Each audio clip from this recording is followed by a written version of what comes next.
The cold, sticky liquid splashed directly across my face, blending with the thick gray cement dust already caked on my skin. Chloe leaned out of the passenger window of a sleek red convertible, her high-pitched laughter echoing over the roar of the construction site machinery.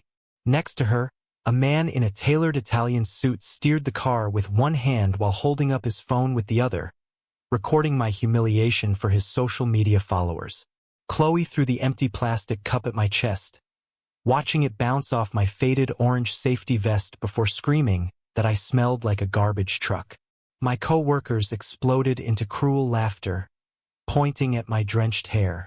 If you want to see how this ultimate betrayal turns into the greatest revenge story of the year, make sure to hit that subscribe button and turn on notifications right now so you do not miss the shocking conclusion. My name is Ethan. To the guys working the cranes and shoveling gravel at Apex Construction Site 42, I was just an ordinary laborer. I wore a battered yellow hard hat, carried a bruised metal lunchbox, and drove a rusted pickup truck that groaned every time I turned the key. They knew me as the quiet guy who took the worst shifts, cleaned up the hazardous spills, and never complained when the site manager deducted hours from my paycheck for minor infractions. They thought I was desperate, trapped at the very bottom of the economic ladder, begging for crumbs just to keep a roof over my head. What none of them knew was that Apex Construction was not just a company. It was a massive multinational empire valued at over $9 billion. And I did not just work for Apex. I owned it.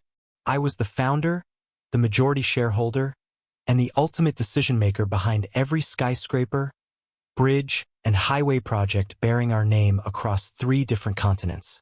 I had spent 5 years building this empire from absolute nothingness, sacrificing sleep, health, and personal relationships to turn a small concrete business into a corporate titan. But success at that scale breeds parasites. I noticed board members misreporting expenses, contractors inflating invoices, and middle managers abusing their power on the lower-level staff. To clean up my own house, I decided to go undercover. I needed to see the rot with my own eyes, from the ground up. I stepped away from the penthouse boardroom, grew out my beard, put on an old canvas jacket, and applied for a minimum-wage labor position at one of my own suburban development sites. But the rot in my company was nothing compared to the rot that had taken over my home. 3 years ago, I married Chloe. When we met, she was a struggling interior designer who seemed sweet, supportive, and completely detached from the superficialities of wealth. I wanted a real relationship, someone who loved me for who I was, not for the size of my bank account. So I lied to her. I told her I was a mid-level project estimator with a decent, stable salary. We bought a modest 3-bedroom suburban home, and for the first year, things were perfect. But as my undercover operation began and I had to pretend to lose my stable corporate position due to a fictional downsizing, Chloe changed. I told her I could only find work as a basic on-site laborer to cover our immediate expenses while I figured things out. That was the moment her mask slipped entirely.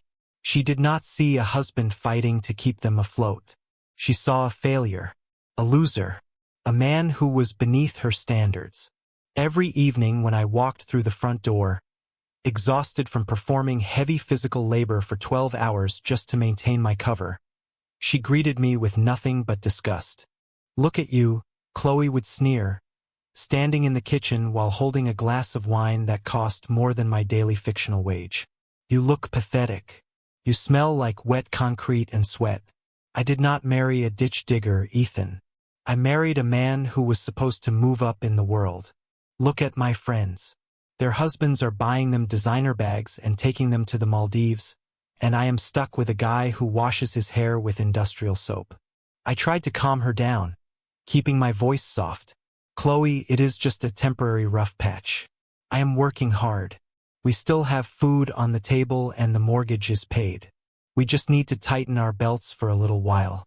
"Tighten our belts," she scoffed, tossing her hair back with an expression of pure disdain. "You have no ambition. You are comfortable being a nobody. You are less of a man than anyone I have ever met.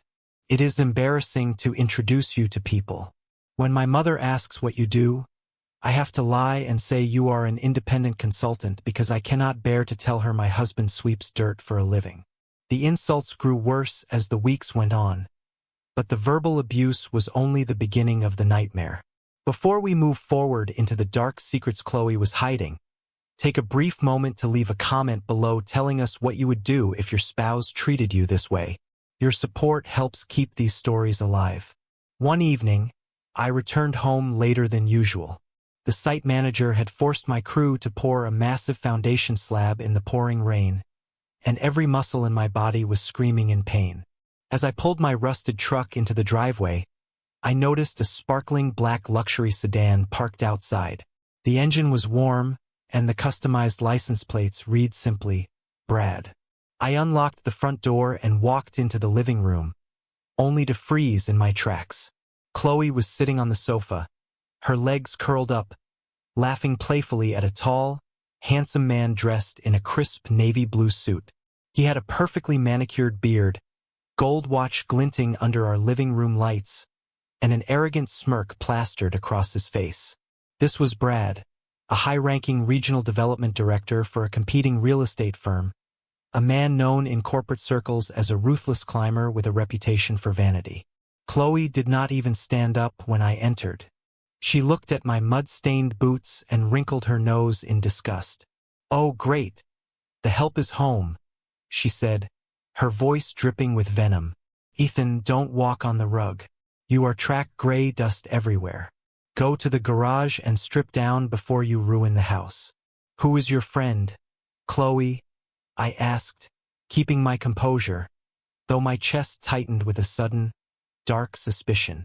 Brad looked me up and down, his smirk widening as he leaned back against the cushions of my sofa. "So this is the famous husband," he said, his tone dripping with condescension. Chloe wasn't exaggerating. "You really do look like you belong in a shelter." "I am Brad.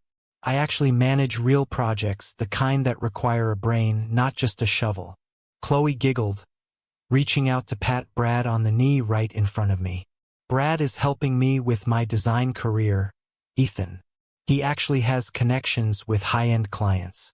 He is everything you are not. Successful, driven, and capable of giving a woman the life she deserves." I looked at her hand resting on his knee. The casual intimacy of the gesture felt like a physical blow to my chest. "Chloe, we need to talk alone," I said, my voice dropping to a dangerously quiet register. Brad stood up, buttoning his jacket with an air of absolute superiority. "No need to get your overalls in a twist, buddy. I was just leaving anyway. Chloe and I have a dinner reservation at the Onyx Club tonight. You know, that place where they do not let people in if they are wearing denim." He walked past me, deliberately bumping his shoulder against mine, leaving behind a heavy scent of expensive cologne. Chloe followed him to the door, whispering something in his ear that made them both laugh, before she shut the door and turned around to face me, her eyes cold and defiant. "Are you completely out of your mind?" I demanded, staring at her. "You are bringing another man into our home, flirting with him in front of me, and going out to dinner with him while you treat your husband like garbage?" "Husband?" Chloe laughed, a bitter, sharp sound that echoed through the small house. "You stopped being a husband when you chose to become a failure. Brad treats me like a queen. He bought me the necklace I am wearing right now. Do you know how much this cost? It is worth more than 3 months of your miserable paychecks." "Then go with him," I said, the pain in my heart hardening into something much colder, much darker. "If you respect him so much, why are you still here?" "Because I like watching you struggle," she said, stepping closer, her eyes filled with an unsettling amount of malice. "I want you to feel exactly how small you are. You don't deserve a woman like me. I stay because this house is legally half mine, and until I decide otherwise, you will sit there, do your little slave labor job, and watch me live the life you failed to provide." The next few weeks became a living hell. Chloe stopped hiding her infidelity entirely. She would stay out until 3 in the morning, returning home smelling of alcohol and Brad's cologne. She would loudly talk to him on the phone while sitting at the kitchen table, laughing at his jokes and making plans for the weekend, completely ignoring my presence as if I were a ghost haunting the corridors of my own home. At the construction site, things were not any better. The site manager, a corrupt, loudmouthed man named Vince, had taken a personal dislike to me. Vince was a bully who routinely stole portions of the laborers' overtime pay, threatening to fire anyone who complained to corporate. Because I kept my head down and observed his illegal activities quietly, recording every instance of fraud for my eventual corporate audit, Vince took my silence for weakness. "Hey, dirtbag," Vince shouted one morning, kicking a pile of gravel near my feet. "The portable toilets in Section 3 are overflowing. Get a bucket and a mop and go clean them out. And don't take all day, or I will dock your pay for the whole week." I looked at Vince, noting the expensive gold chain around his neck, a chain undoubtedly paid for by the money he was skimming from my company's supply budget. "I will get right on it, Vince," I said quietly. "That is right, you will," Vince sneered, spitting on the ground near my boots. "You are a natural at handling garbage, Ethan. I saw your wife downtown yesterday. By the way, she was getting out of a brand new Mercedes, holding hands with a real man who looked like he could actually buy and sell this whole block. What is a girl like that doing with a pathetic loser like you? You must be real good at sweeping floors to keep her around." The surrounding laborers burst into a chorus of mocking laughter.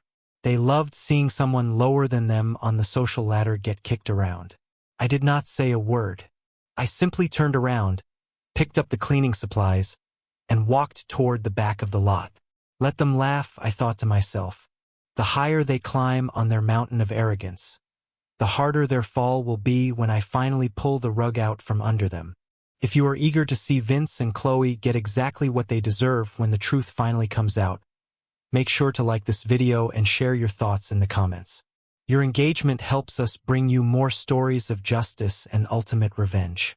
The climax of my public humiliation came on a scorching Thursday afternoon.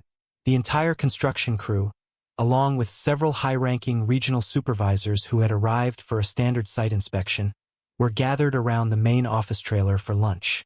I was sitting on a wooden crate near the edge of the perimeter, eating a simple sandwich, when the sharp, distinctive sound of a luxury car horn shattered the ambient noise of the site.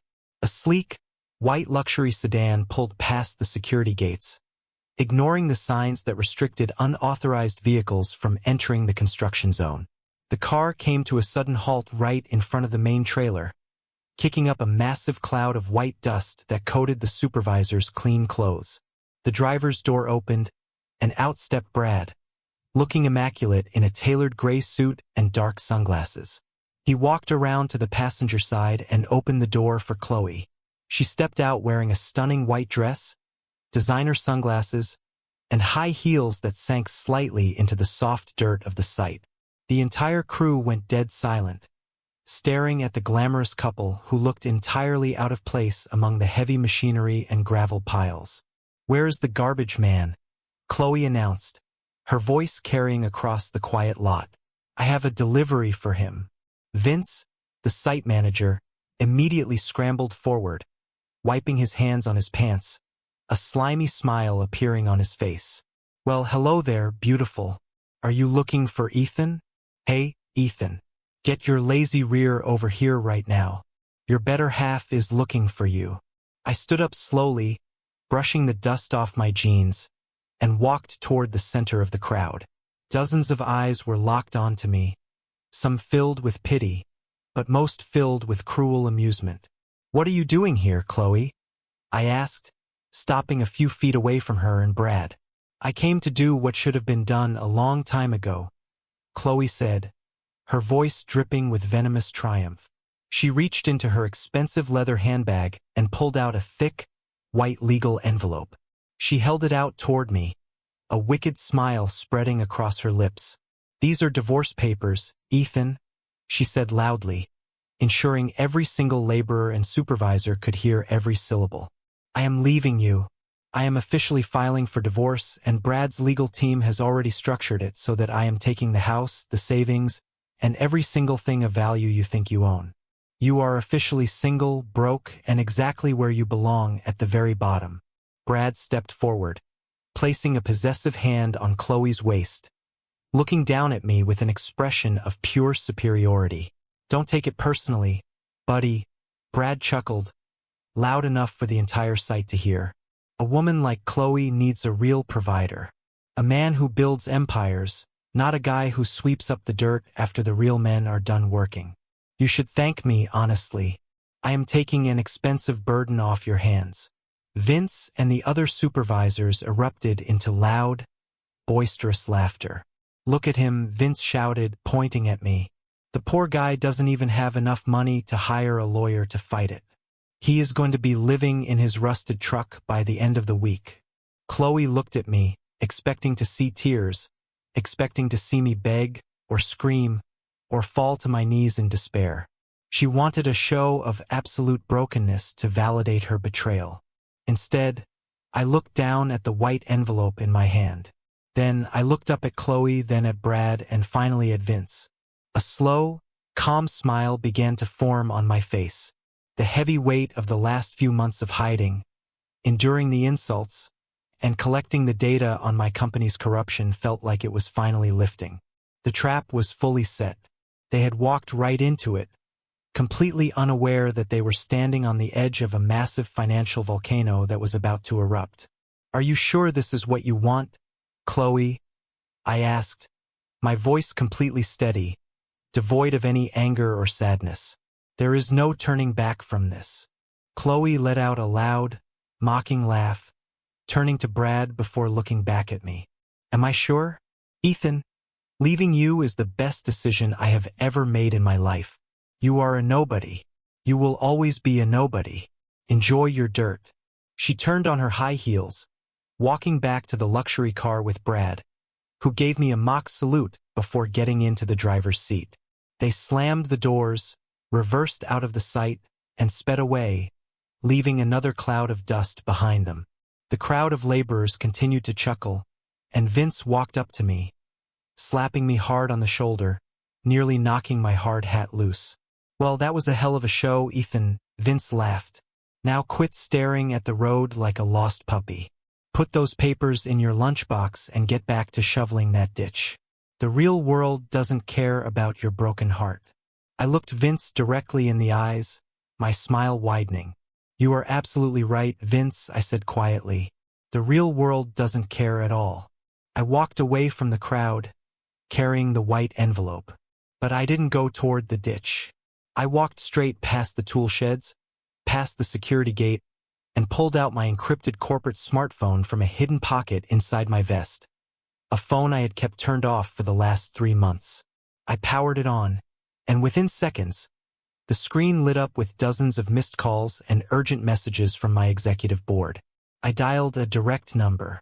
It rang once before my personal assistant, a man who managed my multi-billion-dollar schedules, answered with an anxious voice. Sir, Mr. Apex, is that you? We have been waiting for your signal. The quarterly board meeting is scheduled for tomorrow morning at the corporate headquarters. Assemble the entire board, I said, my voice completely transformed from the quiet laborer into the absolute authority of a billionaire tycoon. And call the legal department. Tell them I want a full forensic audit on Apex Construction Site 42. And I want an immediate asset freeze on a specific individual named Brad from our rival firm. Tomorrow morning, I am returning to the office. It is time to clean house. The next morning, I did not put on my faded orange safety vest or my mud-stained boots. I shaved my beard, styled my hair, and put on a custom-tailored midnight blue suit that cost more than Vince's entire annual salary budget. When I looked in the mirror, the tired, beaten-down laborer was completely gone. The man staring back was the sole owner of a $9 billion empire, ready to take back his throne. A sleek black limousine pulled up to my modest suburban home, driven by my personal head of security. As I stepped into the back seat, my phone buzzed. It was a text message from Chloe. The movers are coming tomorrow to throw your remaining garbage out of my house. Sign the papers and don't make this ugly. You can't afford a legal battle anyway. I smiled, tapping a quick reply. See you at your lawyer's office at noon. Bring Brad. I will sign everything.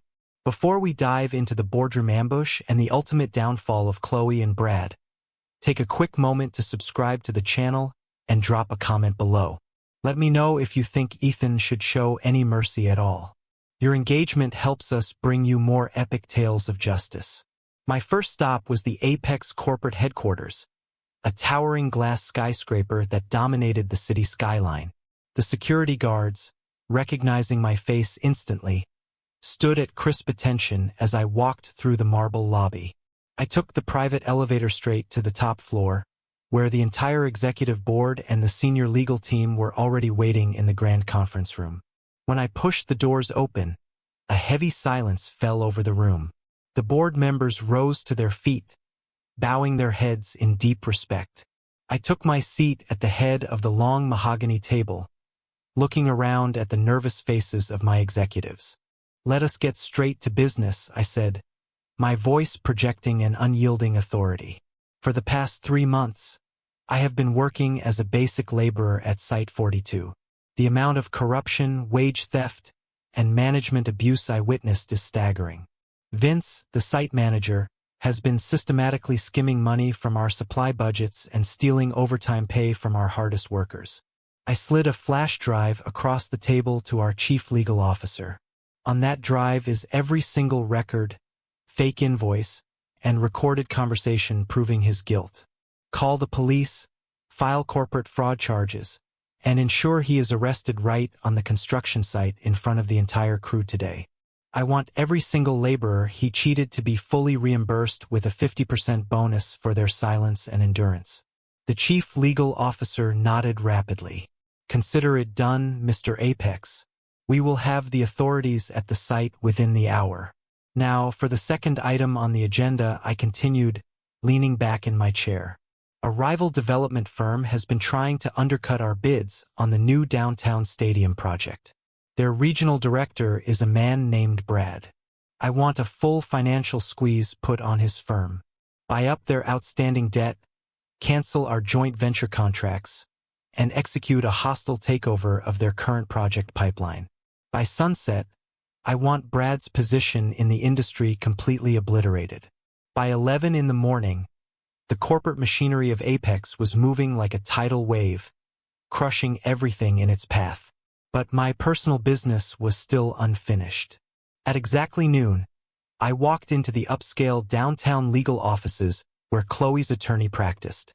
The receptionist looked at my tailored suit and immaculate styling, completely failing to recognize me from the dusty photos Chloe had shown her. She escorted me into a private conference room where Chloe and Brad were already sitting, drinking expensive sparkling water and laughing. When the door opened and I walked in, Chloe's jaw dropped. She stared at me, her eyes darting from my polished leather shoes to my perfectly tailored jacket. Brad's arrogant smirk instantly froze on his face. Ethan, Chloe stammered, standing up. What are you wearing? Where did you steal that suit from? Are you trying to play dress up to impress us? I didn't say a word. I calmly pulled out a chair, sat down across from them, and unbuttoned my suit jacket. Brad recovered his composure, letting out a forced laugh. Look at you trying to act tough. You think putting on a nice suit changes the fact that you are a ditch digger? Just sign the papers, Ethan. We don't have all day to play games with a laborer. Chloe's attorney cleared his throat, looking incredibly uncomfortable. He had received an urgent phone call just 10 minutes prior from the senior partners of his firm, warning him that the man entering the room was someone who could buy their entire law practice with pocket change. Mr. Apex, the attorney said, his voice trembling slightly. We have the final divorce decree ready for your signature. Chloe snapped her head toward her lawyer. Mr. Apex?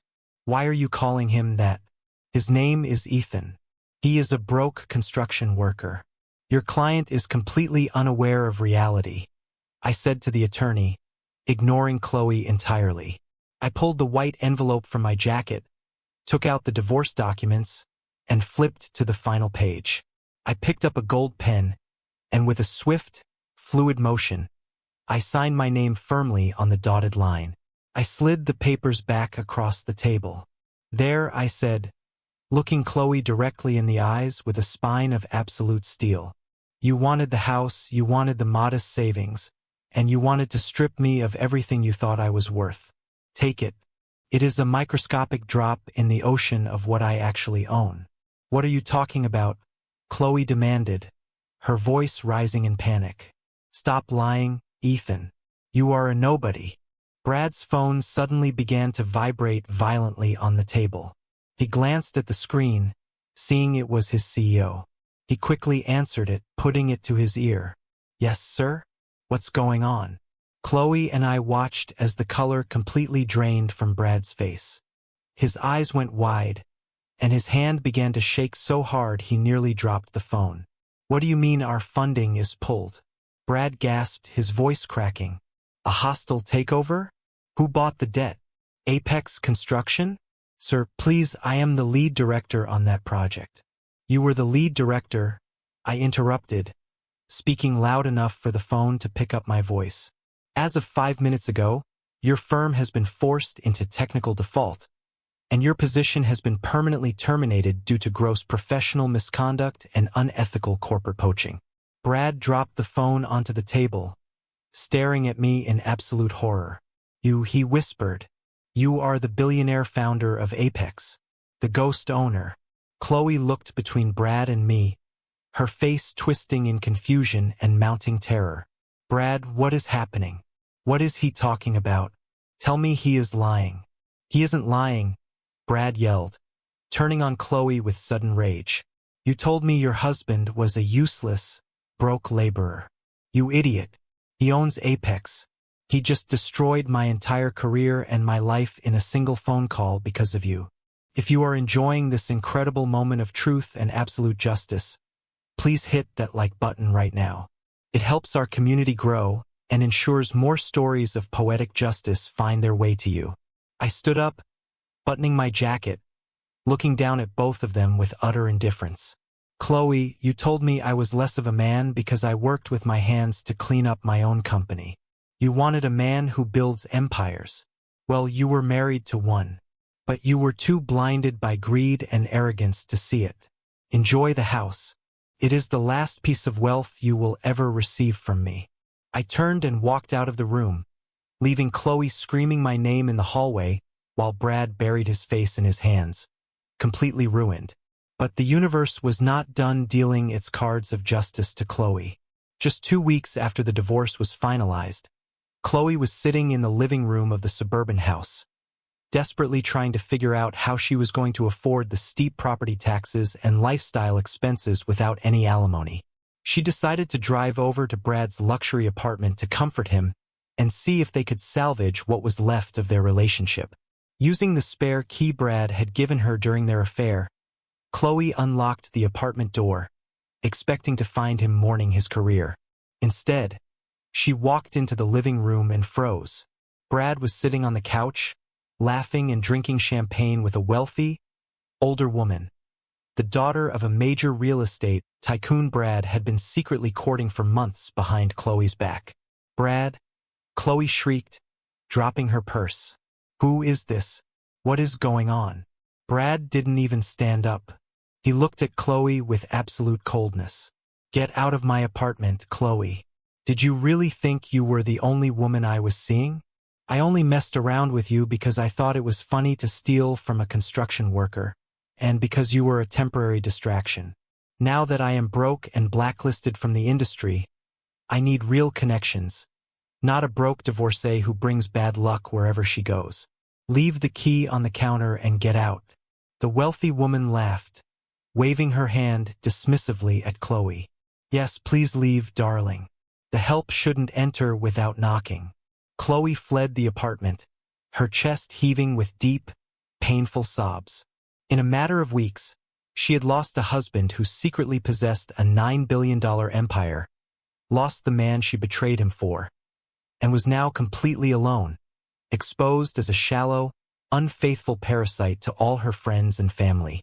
She had absolutely nothing left. Driven by pure desperation and boundless shamelessness, Chloe drove straight to the Apex corporate headquarters the next morning.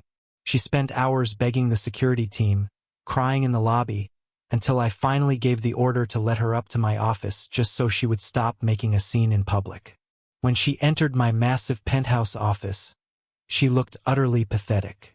Her makeup was smeared from crying, her clothes were wrinkled, and all the arrogance she once possessed had evaporated into thin air. She fell to her knees right in front of my desk, tears streaming down her face.